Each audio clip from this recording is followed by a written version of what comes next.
Po good morning mga kababayan. Ito po ay isang tinatawag ng Filipino Cultural Heritage of District. Itong areang po ito sapagkat maganda po para ho tayo bumalik sa ating pinagmulan. Kaya nakikita niyo po ito ngayon at maganda po ang pagka-painting. Ito po ay dati umabot na ito po ay 40 years na po itong painting na ito. Ito po ay nasa tagliran po ng building ng San Lorenzo Luis. Okay, ang ganda po nakalang pagka-painting. Ang nag-repaint po rito walang iba ang Soma Philippines organization na aktibo sa amin San Francisco, California.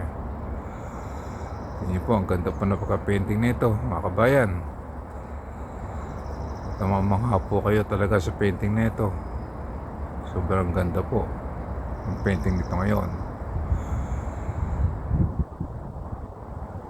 At ang nagbigay po ng ito po ang nagbigay ang Soma Philippines.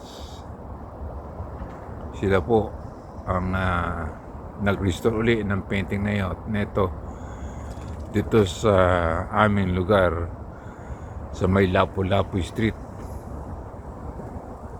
Ayan po ang Soma Pilipinas, ang Filipino Cultural Heritage District, itong aming area nito. Kukumpo ko uli sa painting nito mula sa baba hanggang pataas. Ito po ay si Lapu-Lapu, si Ilyong, at ang iba pang mga bayani namin. Andiyan din po si Lorde, si Paz Lorde, ayun po si I.T. Thompson, ayun po siya, ang ating mga bayani, Andres Bonifacio, Marchor Aquino, Jose Rizal,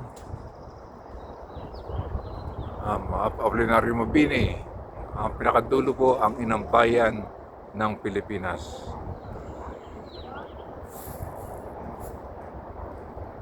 Ito po ang magandang pagkapinta at na-restore uli ang aming magandang kultura, aming pinagmulan dito sa painting nito. Maraming salamat po mga kabayan. Hanggang sa muli.